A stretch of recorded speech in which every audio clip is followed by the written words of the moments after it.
दोस्तों, कुछ लोगों को लगता है कि हमारा भाग्य ईश्वर लिखता है। वो कहते भी हैं कि जैसे ऊपर वाले की मर्जी, लेकिन वास्तव में मनुष्य अपना भाग्य खुद लिखता है। भाग्य हमारे कर्मों से ही निर्मित होता है। हमारे पूर्व जन्म के कर्म और हमारे इस जन्म के कर्म, इनको मिलाकर ही हमारा भाग्य बनता है। इसमें से पूर्व जन्म और इस जन्म को यदि हटा दो तो भाग्य कर्म ही बचता है। ज़्यादातर आप वही कर्म करते हैं जो करने को आपका मन बोलता है। हमारा जीवन हमारे मन से संचालित होता है। जो मन कह रहा है हम वही करना चाहते हैं। हम खुश रहना चाहते हैं, लेकिन क्या कोई सदैव खुश रह सकता है? यह तभी संभव है जब हमारा मन खुश हो। इसका मतलब यही है, अगर मन खुश होगा तो हम खुश होंगे। हमारा जीवन मन ही तो है। लेकिन क्या सच में ऐसा है? हम में से ज़्यादातर लोग मन को ही अपना अस्तित्व मान लेते हैं, जबकि मन आपका बच्चा है। आपने ही इसे पैदा किया है। अब देखिए कैसे सब गोलमोल घूम गया।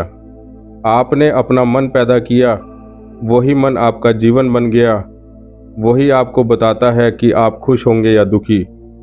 मन पर आपको नियंत्रण नहीं है, यानी आपके कर्म आपका मन निर्धारित करेगा, और जैसे कर्म होंगे वैसा ही फल निश्चित है।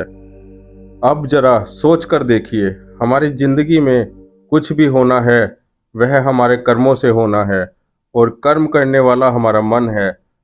तो फिर हमारे हाथ में बचा क्या है? सब कुछ तो फिक्स्ड है। असल में हमारे भाग्य में जो कुछ लिखा है वह कहीं और नहीं बल्कि हमारे ही भीतर, हमारे चित्त में लिखा है। जैसे हमारे मन में सभी यादें दर्ज होती हैं, वैसे ही चित्त में लाखों जन्मों के हमारे अनुभव संस्कार के रूप में जमा रहते हैं। इन्हीं संस्कारों से हमारे भीतर भाव उत्पन्न होते हैं, और भाव से विचार पैदा होते हैं।